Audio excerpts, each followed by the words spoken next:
சாய்ராம். ஷீரடி தெய்வம். அத்தியாயம் 6. இணைந்த இரு விழாக்கள். சத்குருவின் கைத்தீண்டல்.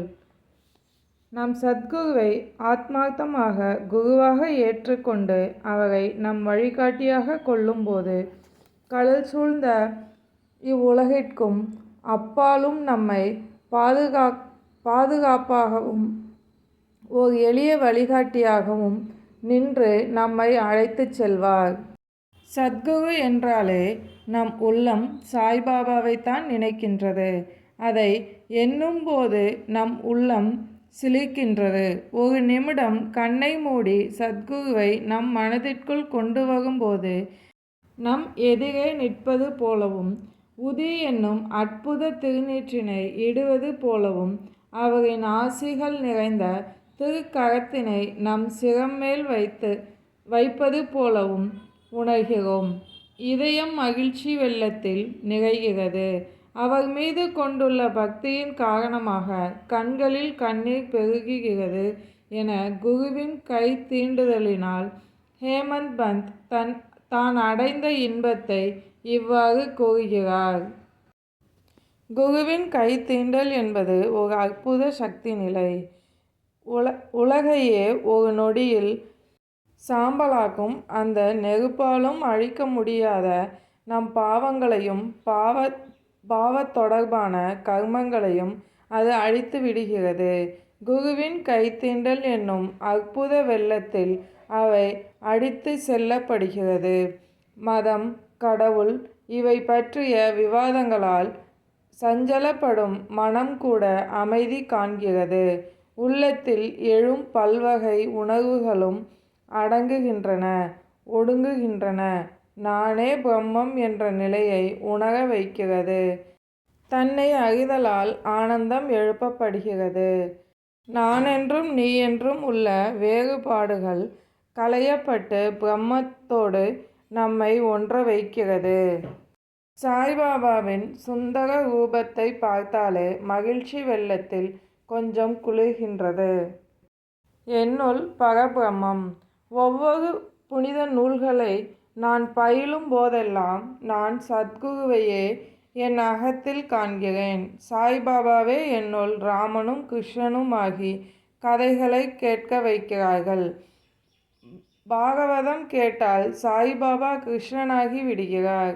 அந்த உத்தவ கீதையை கேட்கும்போது சாயியின் உருவே நினைவில் நிற்கிறது. நான் எதை பற்றி உரையாட நினைத்தாலும் அதை விளக்குவதற்கு சாய்பாபாவின் கதையே என் உள்ளத்தில் எழுகின்றது. சாதாரணமாக நான் எதை பற்றி எழுத நினைத்தாலும் உரிய வார்த்தைகளோ அல்லது வாக்கியங்களோ கிடைக்காமல் திணறுவேன். ஆனால் அவராகவே என்னை எழுத தூண்டும்போது வார்த்தைகளும் வாக்கியங்களும் என் கண்முன்னே நிற்கின்றன. நான் எழுதிக்கொண்டே இருக்கிறேன். முடிவே இல்லாமல் எழுதுகிறேன். இதை நான் என் அனுபவபூர்வமான உணர்கிறேன். அவருடைய ஆசிகளை எனது ஒவ்வொரு அசைவிலும் உணர்கிறேன். அகங்காரம் தலையெடுக்கும் போது கரத்தில் ஓர் அழுத்தம் கொடுத்து அதனை தலை தூக்க விடாமல் அவர் செய்வதையும் என்னால் உணர முடிகின்றது. சாயியின் முன்னால் எவன் சாஷ்டாங்கமாக சரணம் செய்து தன் உள்ளத்தையும் உயிரையும் ஒப்படைக்கிறானோ அவன் வாழ்க்கையில் 4 முக்கிய குறிக்கோள்களான அறம், தர்மம், பொருள், செல்வம், இன்பம், ஆசை, வீடு, முக்தி என்னும் இவற்றை எளிதில் அடைகிறான். உண்மை பிரார்த்தனை எது? கடவுளிடம் எதை பிரார்த்திக்க வேண்டும்? கடவுளை அடைய 4 வகை யோகங்கள் நமக்கு வழிகாட்டுகின்றன. அவை கர்மம், ஞானம், யோகம், பக்தி என்னும் 4 வழிகள்தான் அவை.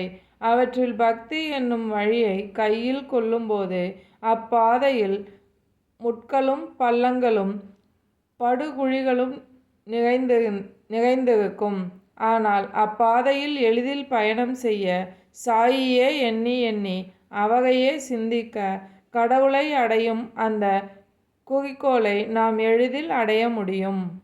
பாபா தன் பக்தனிடம் அண்ட சொரூபமாய் இருக்கின்ற பிரம்மத்தை பற்றியும் அவரின் அளவற்ற சக்தியையும் கூறி அவரால் உண்டாக்கப்பட்ட இப்பிரபஞ்சத்தையும் கூறி இறுதியில் அவை யாவும் ஒன்றே என கூறும் அவர் நாம் எவ்வாறு எதனை பிரார்த்திக்க வேண்டும் எனவும் வழிகாட்டுகிறார்.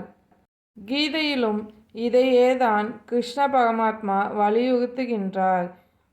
உணவுக்காகவும் உடைக்காகவும் கடின முயற்சி செய்து கொண்டிருக்க வேண்டாம். இவ்வுலக வாழ்க்கைக்கு கௌரவம் தேவையில்லை. கடவுளிடம் இறந்து கேளுங்கள். இவ்வுலகத்தில் கௌரவம் என்று எதுவும் இல்லை.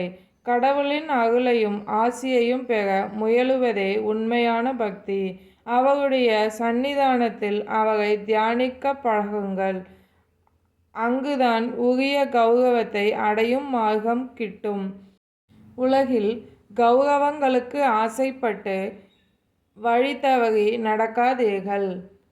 இறைவனின் ரூபத்தை மனதில் நிறுத்துங்கள்.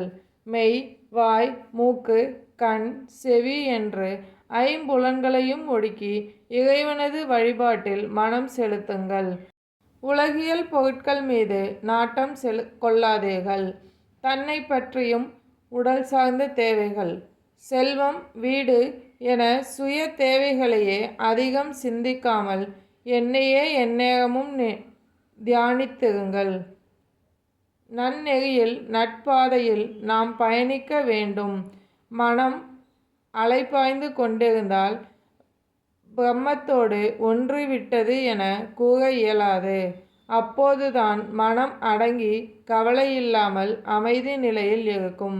நாம் நன்னெறியில் செல்கிறோம் என்பதற்கு இதுவே ஓர் அடையாளம். ராமநவமி திருவிழாவும் உருஸ் திருவிழாவும். ஷீரடியில் கொண்டாடப்படும் திருவிழாக்களுள் ஒன்று ராமநவமி திருவிழா. உருஸ் என்னும் திருவிழா இஸ்லாமியர்களின் திருவிழா. இவ்விரு திருவிழாக்கள் பற்றியும் அவை இரண்டையும் இணைத்து கொண்டாடிய முறையை பற்றியும் அறிவதோடு பாபாவின் நோக்கத்தையும் இங்கு காண்போம். கோபர்கானில் நிலை அளவை துறை சர்வேயராக இருந்தவர் கோபால்ராவ் குண்ட் ஆவார். அவருக்கு 3 மனைவிகள். ஆனாலும் அவருக்கு குழந்தை பாக்கியம் இல்லாமல் இருந்தது. சாய்பாபாவின் அருளால் அவருக்கு ஒரு ஆண் குழந்தை பிறந்தது. அந்த மகிழ்ச்சிக்கு நன்றி கடனாக முஸ்லிம் ஞானியர் நினைவு தினத்தை ஒட்டி உருஸ் என்னும் திருவிழா கொண்டாட விருப்பம் கொண்டார். அதனை அவர் தாத்யா பாட்டில், தாத்தா கோத்தே பாட்டில், மாதவராவ் தேஷ்பாண்டே போன்றோரிடம் கலந்தாலோசித்தார். அவர்கள் இதை பற்றி சாய்பாபாவிடம் கூறி அவர் அனுமதியை பெற்றனர். இவ்விழா கொண்டாடுவதற்கு கலெக்டரின் அனுமதி தேவைப்பட்டது. ஆனால் கிராம குல்கர்னி கிராம அதிகாரி திருவிழா நடத்துவதற்கு அனுமதி தரவில்லை. ஆனால் சாய்பாபாவின் ஆசி கிட்டியதால் விழா நடத்தும் முயற்சியில் வெற்றி பெற்றனர்.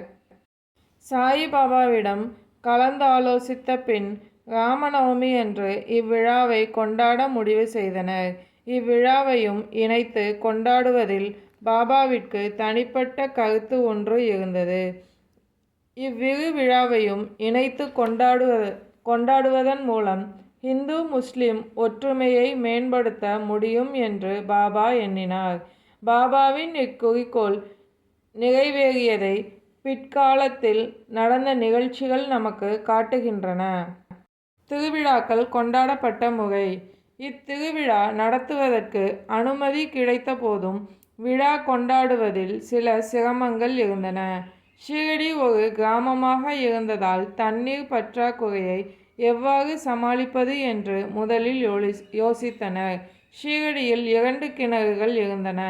பயன்படுத்தி கொண்டிருந்த ஒரு கிணற்றில் தண்ணீர் வற்றிவிட்டது. மற்றொரு கிணறு உவர்ப்பு தன்மை கொண்டது. அந்த உவர்ப்பு தண்ணீரும் பாபாவால் இனிமை பொருந்தியதாக மாற்றப்பட்டது. பாபா அக்கிணற்றில் சில மலர்களை வீசி அதன் உவர்ப்பு தன்மையை மாற்றினார். ஆனால் இக்கிணற்று நீர் விழாவிற்கு வரும் பக்தர்களின் தண்ணீர் தேவைக்கு போதுமானதாக இல்லை. தண்ணீர் பற்றாக்குறையை நிறைவு செய்ய நெடுந்தூரத்திலிருந்து ஒரு கிணற்றிலிருந்து தோல் சாக்குகளில் தண்ணீர் கொண்டு வர ஏற்பாடு செய்யப்பட்டது. தற்காலிக மேடைகள் அமைத்து மல்யுத்த சண்டைக்கும் ஏற்பாடு செய்யப்பட்டது. கோபால்ராவ் குண்டின் நண்பர் தாமு அண்ணா கசார். இவருக்கும் 2 மனைவிகள் இருந்தும் குழந்தை பாக்கியம் இல்லை. மகிழ்ச்சியும் இல்லாமல் இருந்த அவருக்கு சாய்பாபாவின் ஆசியால் 2 புதல்வர்கள் பிறந்தனர். கோபால்ராவ் அந்த அண்ணா காசரிடம் இத்திருவிழாவில் ஊர்வலமாக எடுத்துச் செல்ல கொடிகள் ஏற்பாடு செய்து தரும்படி கேட்டார். அதைப்போல நானா சாஹிப் நிமோன்கரிடம் எம்ப்ராய்டரி வேலை செய்யப்பட்ட கொடிகளை தயாரித்து தரும்படி கேட்டார். இருவரும் ஒத்துக்கொள்ளவே கொடிகளுக்கு ஏற்பாடு முறையாக செய்யப்பட்டது. இந்த திருவிழாவில் 2 கொடிகளும் ஊர்வலமாக எடுத்து செல்லப்பட்டன. பாபாவின் துவாரகமாயி என அழைக்கப்படும் மசூதியின் 2 பக்கத்திலும் அக்கொடிகள் ஊன்றப்பட்டன. இம்முறையில் இவ்விழா இன்றளவும் தொடர்ந்து நடைபெற்று கொண்டிருக்கிறது. சந்தனக்கூடு ஊர்வலம். இத்திருவிழாவில் மற்றொரு ஊர்வலமும் துவங்கப்பட்டது. அமிர்சகர் தலால் என்பவர் தான் இச்சந்தனக்கூடு ஊர்வலம் நடத்த வேண்டும் என்று விரும்பினார். முகமதிய ஞானிகளை கௌரவிக்கவே இவ்வூர்வலம் நடத்த விரும்பினார். தாலி என்னும் தட்டுகளில் சந்தன குழம்பையும் சந்தன பொடியையும் நிரப்பினர். பேண்டு வாத்தியங்களும் இசை கச்சேரிகளும் முழங்க இந்த தட்டினை ஊர்வலமாக எடுத்துச் சென்றனர். நறுமண பொருட்களை கொண்ட நறுமண புகையுடன் இவ்வூர்வலம் சென்றது. ஷீரடி கிராமத்தில் வழியாக இவ்வூர்வலம் மசூதிக்கு சென்றது.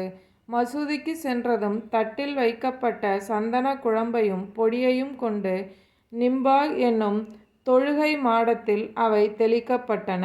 மசூதியின் சுவற்றிலும் அக்குழம்பை கைகளால் பூசினர். இந்து முஸ்லிம் ஒற்றுமை. முதல் 3 ஆண்டுகள் இவ்விழா அமிர்சகரின் மேற்பார்வையிலும் அதன் பின்னர் அவர் மனைவியாலும் இச்சந்தனக்கூடு விழா நடத்தப்பட்டது. இந்துக்களின் கொடிகளும் முகமதியர்களின் கொடிகளும் அருகருகில் சென்றன. இந்த அற்புத நிகழ்வு இன்று வரை எவ்வித இடையூறும் இன்றி நடந்து கொண்டிருக்கிறது என்பது நிதர்சனமான உண்மை. விழாவின் இதர நிகழ்வுகள். சாய்பாபாவின் பக்தர்களுக்கு இந்த விழா மிகவும் பிரியமான விழா. புனிதமான திருவிழா. ஏராளமான அடியார்கள் ஒன்று கூடி இவ்விழாவின் ஏற்பாடுகளை சிறப்பு செய்தனர். விழா தொடர்பான புற ஏற்பாடுகள் அனைத்தும் தாத்யா கோத்தே பாட்டீலால் நிர்வகிக்கப்பட்டன. உள் நிர்வாகம் அனைத்தையும் பாபாவின் பக்தை ராதாகிருஷ்ண மாயியிடம் ஒப்படைக்கப்பட்டது. அப்பெண்மணியின் இருப்பிடம் எந்நேரமும் விருந்தினர்களால் சூழப்பட்டிருந்தது. விருந்தினர்களையும் நன்முறையில் கவனித்து கொண்டு விழா ஏற்பாடுகளையும் சிறப்பு செய்தாள் அவள். மசூதியின் சுவற்றில் வெள்ளை அடிப்பதை அவள் விருப்பமுடன் செய்தாள். புனித நெருப்பாக எப்போதும் எரிந்து கொண்டிருக்கும் அந்த இடங்களையும் கழுவி தூய்மை செய்தாள். இத்திருவிழாவில் முக்கிய நிகழ்வு பாபாவுக்கு மிகவும் பிடித்தமான அன்னதானம். ஏழை எளிய மக்களுக்கு அன்னதானம் வழங்கப்பட்டது. ராதாகிருஷ்ண மாயியின் இல்லத்தில் பலதரப்பட்ட உணவு வகைகளும் இனிப்பு பதார்த்தங்களும் தயாரிக்கப்பட்டு பக்தர்களுக்கு வழங்கப்பட்டன. பெரும்பாலான பாபாவின் மீது பக்தி கொண்ட பெரும் செல்வந்தர்கள் அனைவரும் இவ்விழாவில் கலந்து கொண்டனர். உருஸ் விழாவை ராமநவமி விழாவாக மாற்றுதல். இவ்விழா படிப்படியாக நாளுக்கு நாள் முக்கியத்துவம் அடைந்தது. பின்னர் இவ்விழாவில் மாற்றம் நிகழ்ந்தது. 1912ஆம் ஆண்டு தீக்ஷித்வாடாவில் கிருஷ்ணராவ் ஜோகேஷ்வரும் தாத்தா சாஹிப் கபர்டேவும் தங்கியிருந்தனர். அப்போது லக்ஷ்மண்ராவ் என்ற காக்கா மகாஜனி மசூதிக்கு பூஜை பொருட்களுடன் சென்று கொண்டிருந்தார். அப்போது பீஷ்மா காக்காவை அழைத்தார். அவரிடம் ஷீரடியில் உருஸ் என்னும் சந்தனக்கூடு விழாவும் ராமநவமி அன்று கொண்டாடப்படுவதை நோக்கம் எனக்கு ஒரு விஷயம் புலப்படுகிறது. அது என்னவென்றால் இந்துக்களுக்கு புனிதமான ராமநவமி திருவிழா அன்று இந்த உருஸ் திருவிழா வருவதால் இதில் ஏதோ தெய்வ தொடர்பு இருக்கின்றது. இந்துக்களுக்கு முக்கியம் வாய்ந்த இந்த ராமநவமியில் ஏன் நாமும் உருஸ் திருவிழாவையும் ராமநவமி திருவிழாவையும் இணைந்து கொண்டாடக்கூடாது என்று கேட்டார். காக்கா மகாஜனிக்கும் இக்கருத்தில் உடன்பாடு இருந்தது. இரு விழாக்களையும் இணைந்து கொண்டாட பாபாவின் அனுமதியை பெறுவோம் என முடிவு செய்தனர். ராமநவமி திருவிழாவில் ராமரின் கதைகளை பாடும் ஹரிதாஸை எங்கனம் சந்திப்பது என்பதை பற்றி யோசித்து கொண்டிருக்கும் போது பீஷ்மா தன்னிடம் ராம அக்யம் என்னும் பஜனை பாடல் தயாராக இருக்கிறது என்றும் தானே அக்கீர்த்தனைகளை பாடுவதாகவும் கூறினார். காக்கா மகாஜனி ஹார்மோனியம் வாசிக்கவும் ராதாகிருஷ்ண மாயி மூலம் சுண்டன் வாடா இஞ்சியும் சர்க்கரையும் பிரசாதத்தை செய்யவும் ஏற்பாடு செய்யலாம் என்ற முடிவுடன் அவர்கள் பாபாவை தரிசிக்கச் சென்றனர். இருந்த இடத்திலிருந்து அத்தனையையும் அறியும் பாபா வாதாவில் என்ன நடந்தது என்று கேட்டார். இருவரும் ஏதும் புரியாமல் குழம்பினர். பாபா பீஷ்மாவிடம் அவர் என்ன சொல்கிறார் என்று கேட்டார். ராமநவமி திருவிழாவும் கொண்டாட வேண்டும் என்ற தங்கள் விருப்பத்தை பாபாவிடம் வைத்தனர். பாபா உடனே அதற்கு அனுமதி கொடுத்தார். மகிழ்ச்சியுற்ற அனைவரும் ராமநவமி திருவிழாவுக்கும் ஏற்பாடுகள் செய்ய தொடங்கினர். ராமநவமி விழா கொண்டாட்டம். மறுநாள் மசூதி வண்ணத் துணிகளால் அலங்கரிக்கப்பட்டது. ராதாகிருஷ்ண மாயி ஒரு தொட்டிலை ஏற்பாடு செய்து கொடுத்தாள். பாபாவின் இருக்கைக்கு முன் அது வைக்கப்பட்டது. பீஷ்மா கீர்த்தனைகளை பாட தயாராகி இருந்தார். ஹார்மோனியம் வாசிக்க தயாராக இருந்த மகாஜனியை பாபா அழைத்தார். நிகழ்ச்சிகளை தொடர்ந்து நடத்த பாபா அனுமதிப்பாரா என்று யோசித்தபடி சென்ற மகாஜனியிடம் பாபா அங்கு என்ன நிகழ்ந்து கொண்டிருக்கிறது, தொட்டில் ஏன் அங்கு வைக்கப்பட்டுள்ளது என்று வினவினார். மகாஜனி பாபாவிடம் விழா தொடங்கப்பட இருக்கிறது என்றும் தொட்டில் அதற்காகத்தான் வைக்கப்பட்டிருக்கிறது என்றும் கூறினார். பாபா உடனே நிம்பாகிலிருந்து ஒரு மாலையை எடுத்து மகாஜனிக்கு போட்டார். இன்னொரு மாலையை பீஷ்மாவுக்கு அனுப்பினார். கீர்த்தனை துவங்கியது. கீர்த்தனை முடிந்ததும் ஸ்ரீராமருக்கு ஜெயம் என்ற கோஷம் விண்ணை பிளந்தது. இந்த கோஷத்துடனே குலால் என்னும் சிவப்பு பொடி எங்கும் தூவப்பட்டது. பாபாவின் ஆவேசம். அனைவரும் மகிழ்ச்சியாக இருக்கும் அத்தருணத்தில் ஒரு பெரும் கர்ஜனை கேட்டது. எங்கும் தூவப்பட்ட சிவப்பு பொடி பாபாவின் கண்களுக்குள் சென்று விட்டது. ஆவேசமடைந்த பாபா பெருங்குரலில் சத்தமிட்டார்.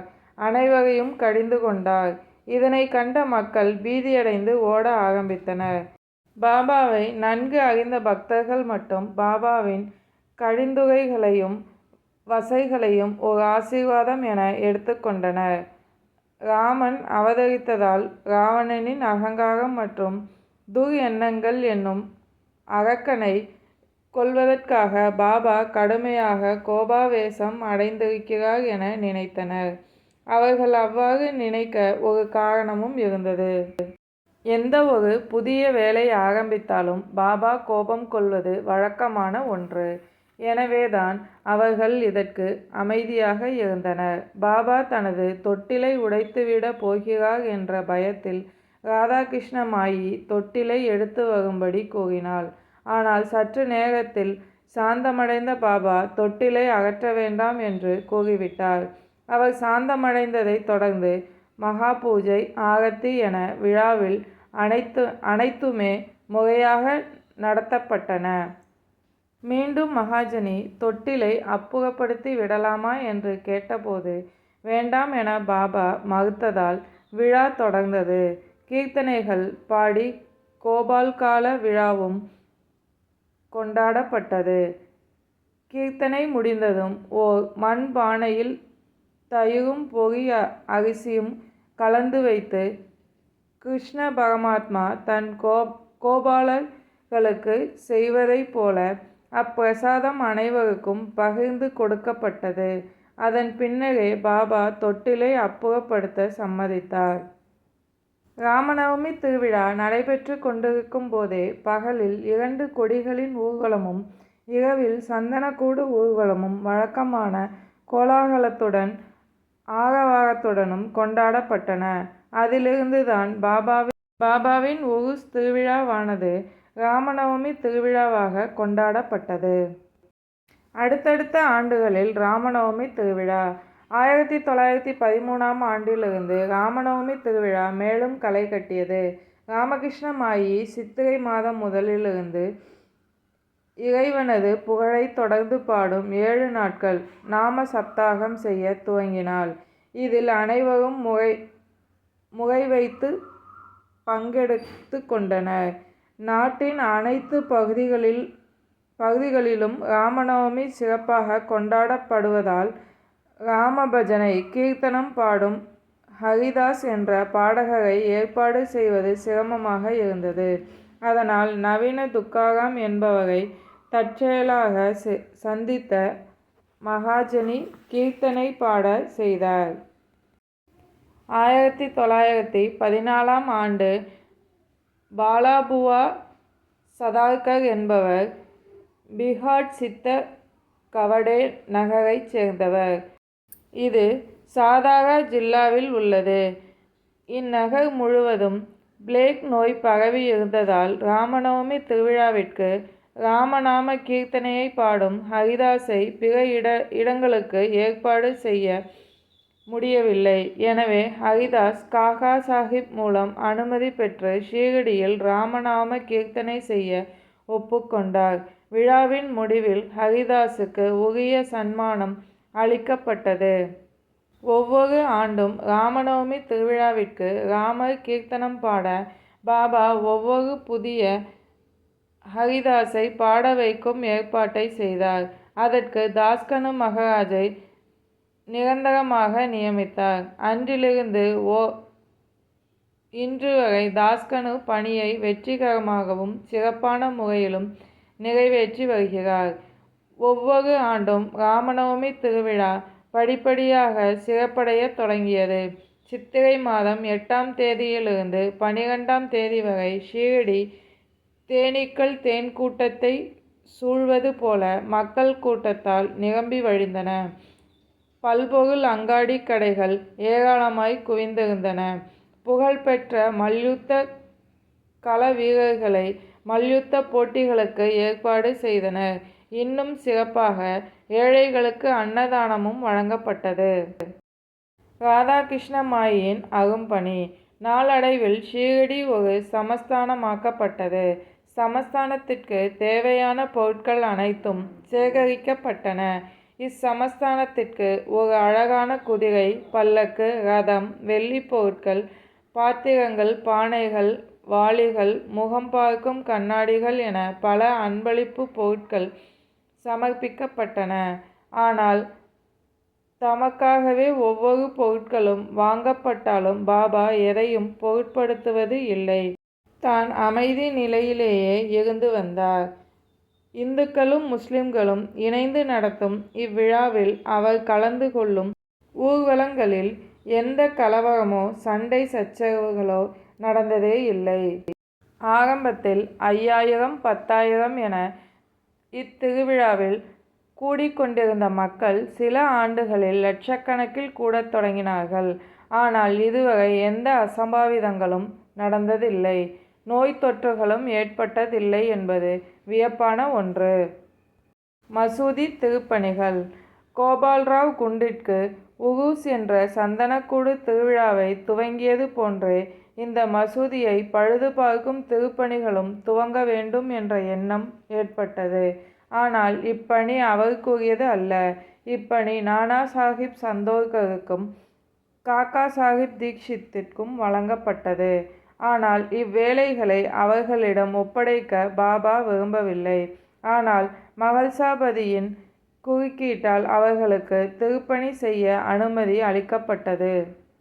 மசூதியில் தாழ்வாரம் அமைக்கும் பணி முடிவுற்றதும் பாபா தனக்கு வழக்கமான ஆசனமான சாக்கு துண்டை விட்டொழித்து விட தூண்டப்பட்டார். பின் தாம் அமர்வதற்கு ஓர் ஆசனம் அமைத்து கொண்டார். 1911 கடின முயற்சியாலும் உழைப்பாலும் சபா மண்டபம் ஒழுங்குபடுத்தப்பட்டது. மசூதிக்கு முன்னால் இருந்த வெற்றிடத்தில் காக்கா சாஹிப் தீக்ஷித் ஒரு மேற்கூரை போட விரும்பினார்.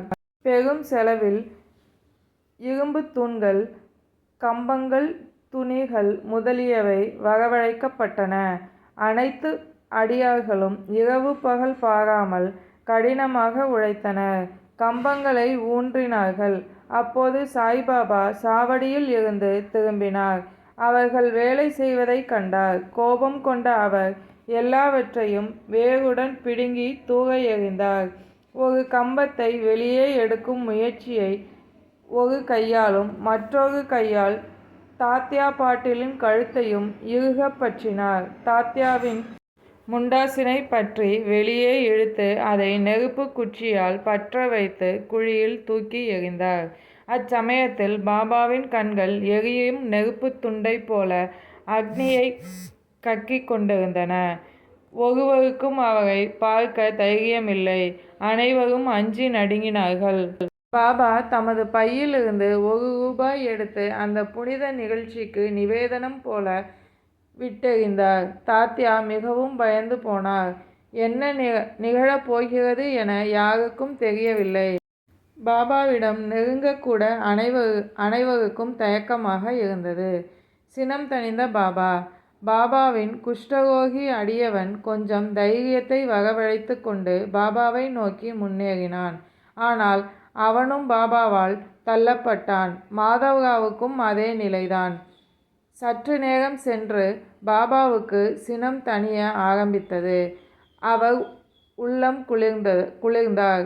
உடனே பாபா ஒரு ஆளை அனுப்பி பூ வேலைப்பாடுகளுடன் கூடிய ஒரு முண்டாசு வாங்கி வரச் சொன்னார். தாத்யாவை சிறப்பிக்கவும் கௌரவப்படுத்தவும் எண்ணி அதை அவர் தலையில் கட்டிவிட்டார்.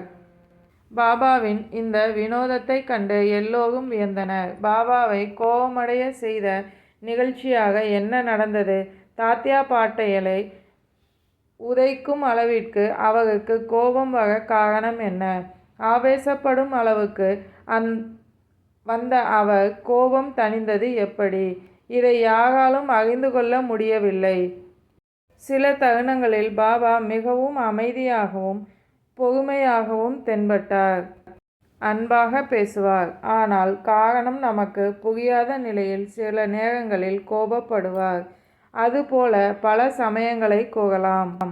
எதைச் சொல்வது எதை விடுவது என தெரியவில்லை என கூறி ஹேமந்த் பந்த் இந்த அத்தியாயத்தை முடிக்கிறார்.